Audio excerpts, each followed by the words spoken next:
What's happening, everybody? Welcome back to the Chaplaincy on the Go podcast. I'm your host, Josh Zorhoff, and I am the teaching pastor and the pastor of chaplaincy at the Fearless family of churches, a group of churches in the West Michigan area.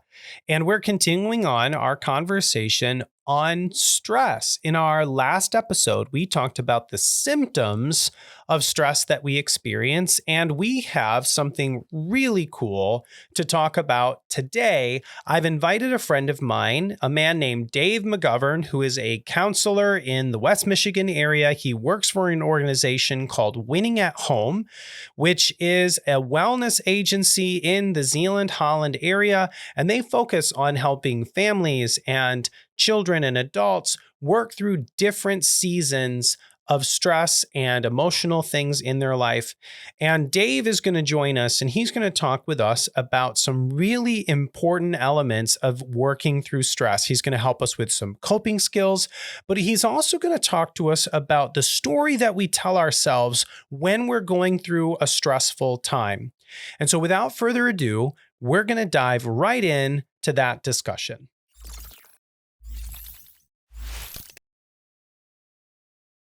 Well, hey, everybody. This is a really cool opportunity to talk with another counselor in the area. His name is Dave McGovern.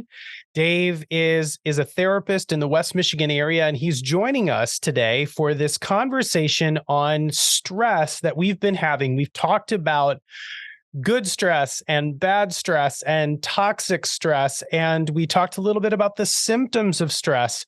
And now we want to talk about some ways to cope with stress or some ways to deal with stress. And I thought it would be fun to talk with my friend Dave. Dave and I go way back. We've known each other for over 10 years. And we started out working in ministry together and then both became counselors at different times in our careers. And now we have the opportunity to work together again. And so, Dave, tell us a little bit about where you're working, what you're doing, and how we can help maybe understand stress a little bit better. Yeah, thanks for having me. It's so good to be able to have a conversation with you and partner with you and what you guys are up to.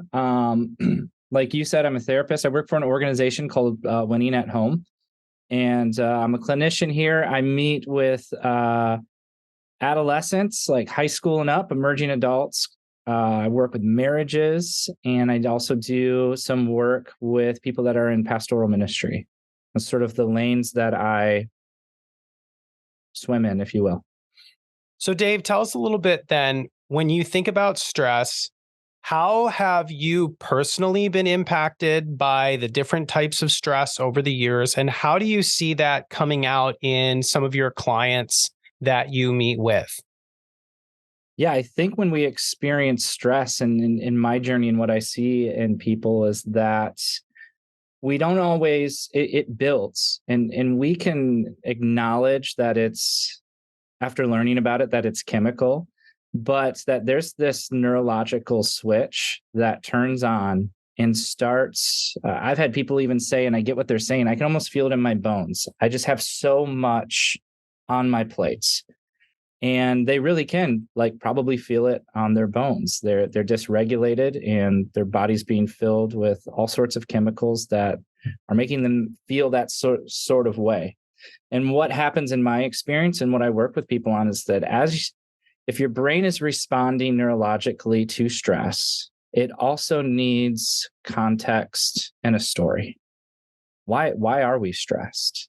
Yes, maybe we have a lot to do for work, or things aren't going the way we want at home, or both, and it just seems like it's piling up. But every time we start feeling that, we tell a story. And so for me, I have focused in my own journey, but when I work with people, what can we do first and foremost just to get some relief from the biological side? Like, hey, we feel it. Maybe it's a tension headache. Maybe it's a racing heart, higher blood pressure, or that tenseness, that feeling it in our bones. And then as we work with that, what's it look like to tell the truest story about what's going on? Do we have fair expectations? Do we have an understanding of what do we say about ourselves when we are stressed? And does that contribute to even more? Does it compound the realities that we still have to walk through? And so I kind of, for my own story, but also with others, I kind of take it from those two angles. What can we do biologically? And then also, how can we tell the truest story? Man, that's so good. We've talked a lot in previous episodes, Dave, about the different ways that stress impacts us biologically, but we haven't really talked a lot about stories. So can you give us an example of like a kind of situation, maybe even in your own life, where the stories come into play around your stress? Sure. So let's say that it's been a difficult day at work, regardless of what you do. And as I'm leaving, I reflect on, I could have done that better. I'm holding a lot of stuff from that space, but then now I'm telling the story. How did I show up? And typically,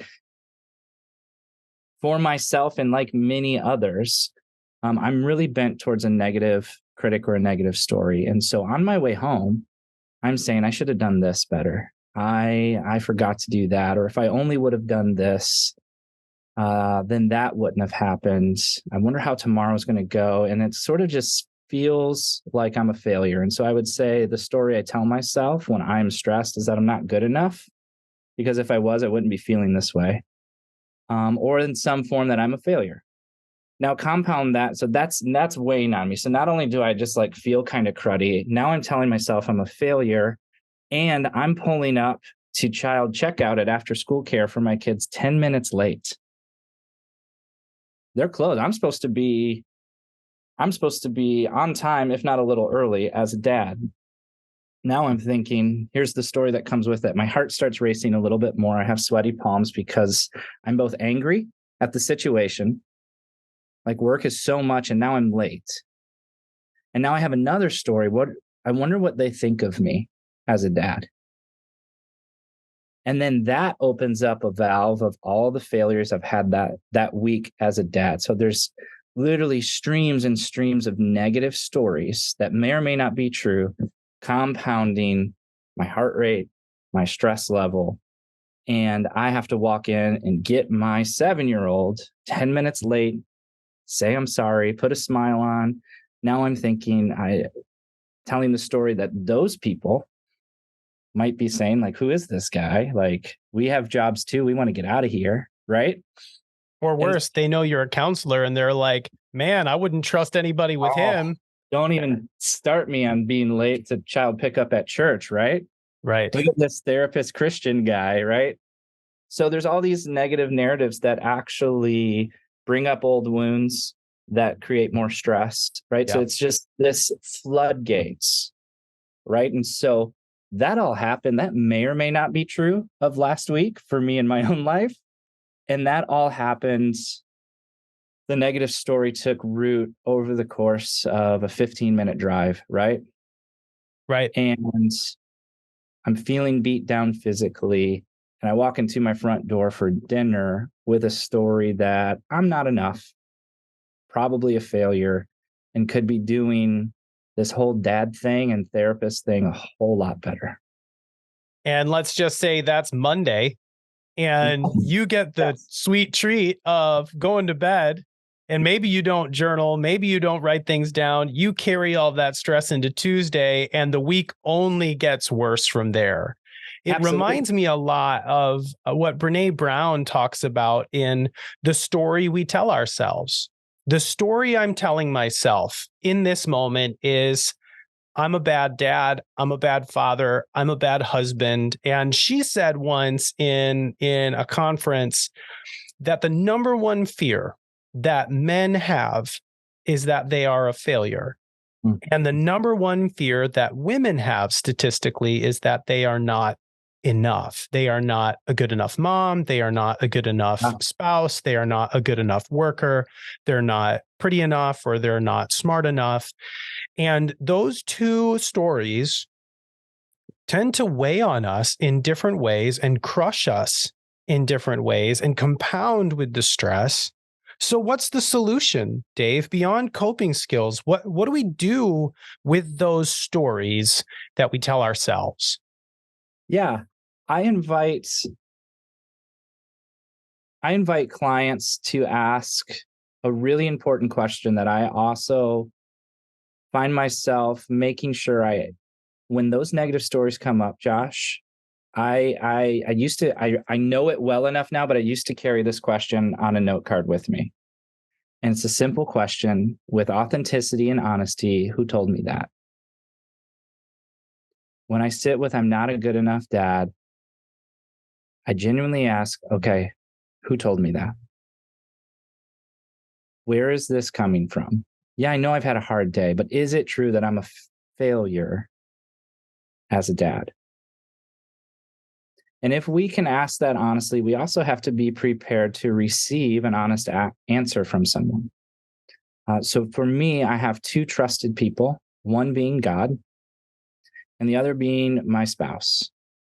And if I can go with humility and say, hey, I'm telling myself I'm a failure. Do you see that in me, God?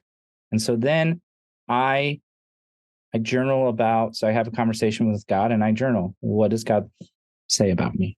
Right.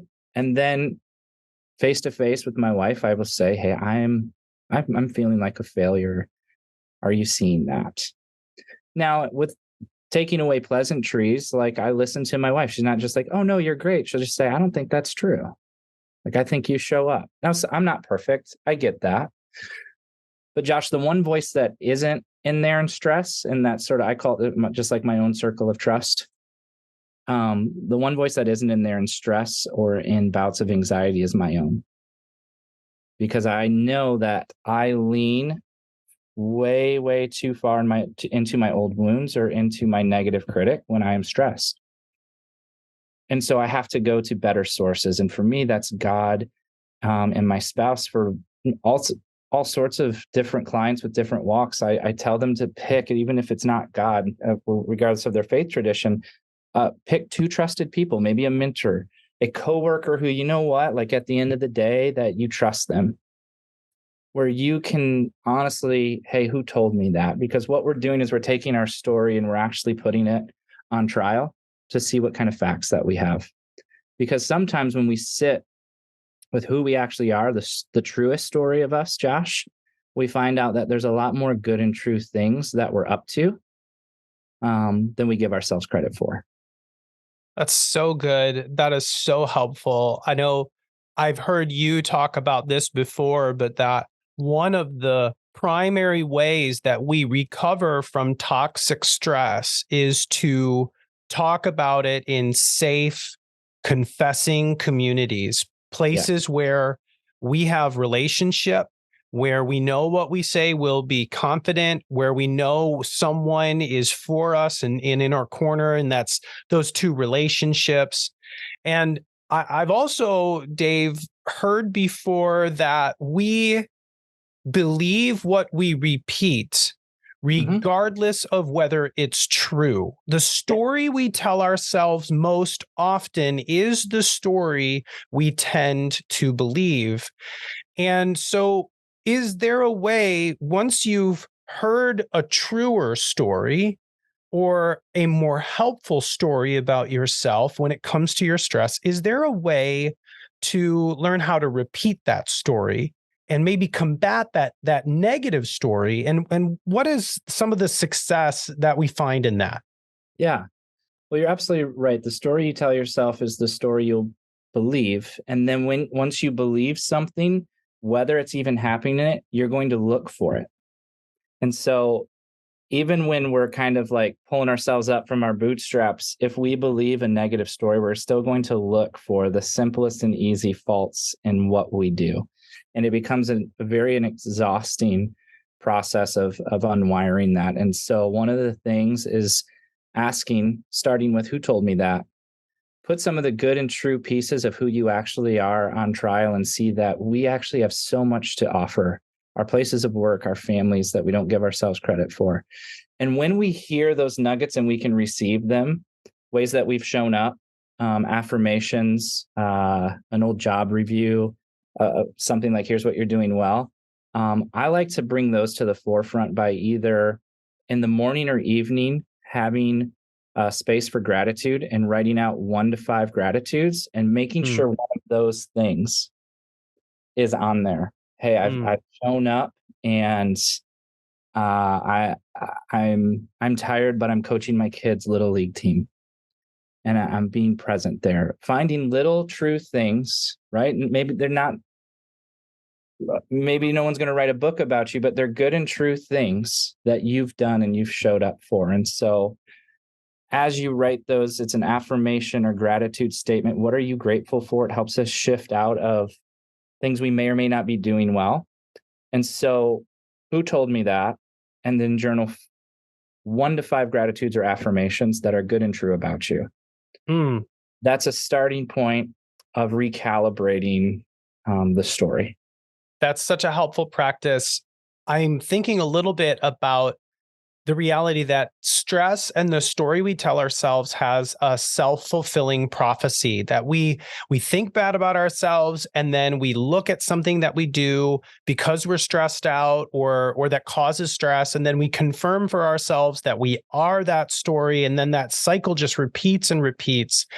And I know you love neuroscience. I love neuroscience. There's this part of the brain called the reticular activity center, and it's the part of the brain that's responsible for, like, I spy something blue. Immediately, I'm looking for that blue picture in the background of your office, or I'm looking in my office, and our brain starts to hunt for what it is that we're looking for. Well, our stories work the same way. So if we tell ourselves a story that we are bad, or we are a failure, or we are not enough, our brain is going to, over time, start to hunt for the situations and scenarios in which we are either inadequate or insufficient, or we didn't hit the mark. And we will confirm for ourselves this story.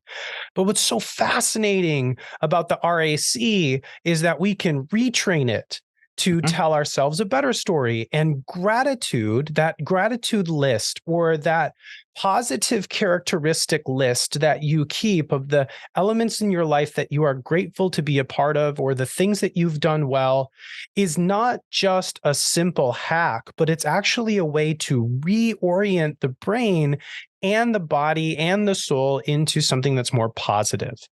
What else, Dave, can we do when we want to combat stress? And what have you found to be really successful with your clients? Yeah, I'm going to add a couple things based on that question, but going along with what you said, a simple practice. I'll do it with you, Josh. What's one thing at work you've been told that you're pretty good at? I have been told that I am a gifted communicator. So I would say on your list of affirmations and gratitude, that goes on the list because it's good and true.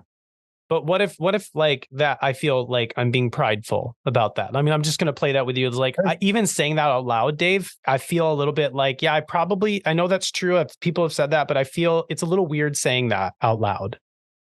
Sure. It's the exact same process and just a healthier version of the lies we tell ourselves. So it may be, we may label it pride, but we also tell really harsh things about ourselves that aren't true. So it's a lie and untrue. And we have no problem like telling the lie to ourselves. Why not tell the truth? Why not tell the truth? And I would also say it's an act of, it's really just finding what's good and true. It's not an arrogant statement. And going back to it, well, who told you that? Well, Jerry, who I work with, said I'm a good communicator. Okay.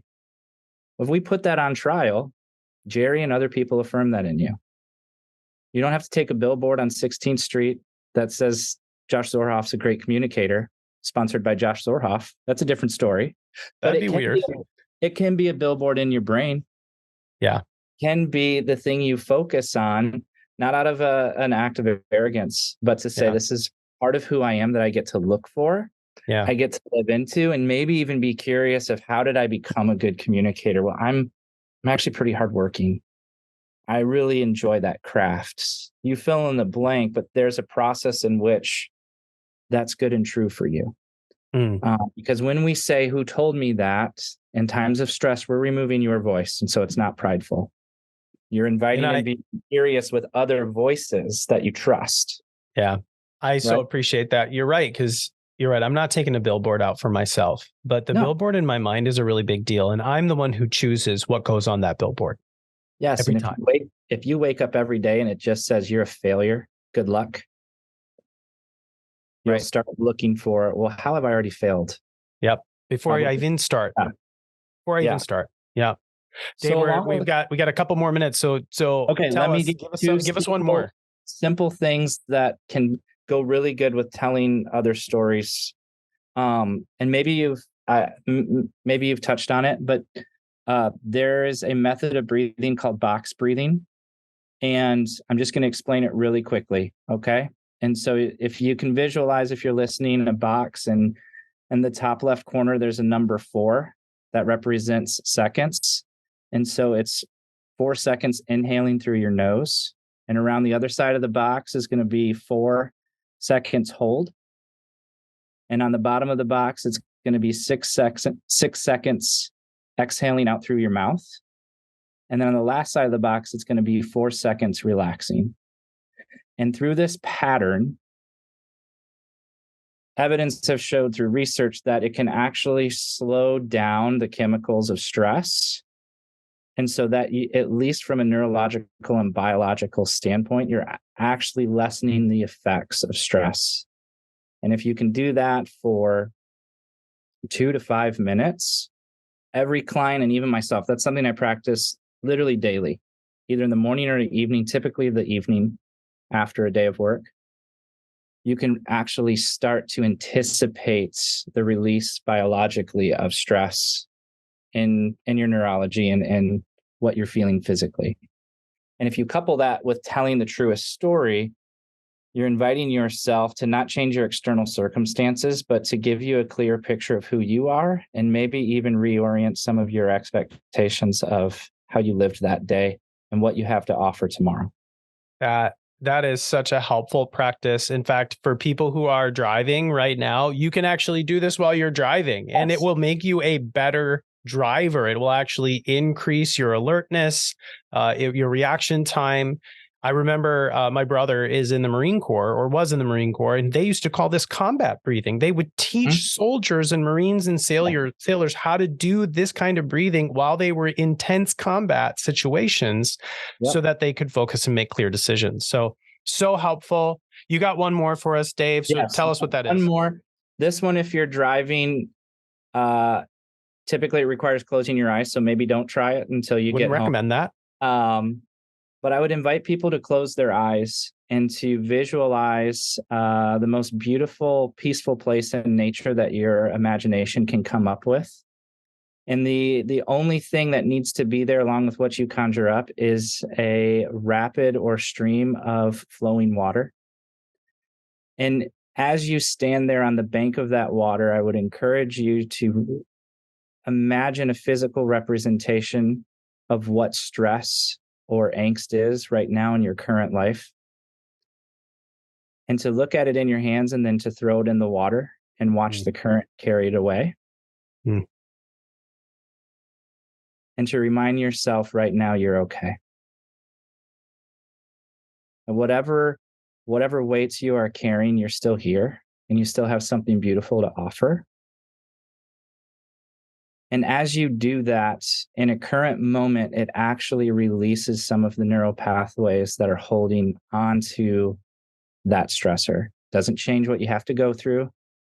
It's not a special Harry Potter magic pill, but it does loosen the neurological grip on some of the things that we fixate on. That is so good. And people ask me all the time, and the answer is yes. You can even throw people into that stream. Imaginary people. And watch them float away. Don't hold them under. You might have to talk about a different kind. That's a different kind of conversation. Of mindfulness. And sometimes I sit with that, reminding myself that I'm okay, and maybe go over one of my affirmations that I've memorized and just say, you know what, I'm okay. To that gratitude list. I'm okay, and I'm a good dad, and I had a great time last night. Whatever it might be, that coupled with breathing, Josh, is such a helpful tool to just start to recenter, because once we're recentered, we can start to tell the truest story.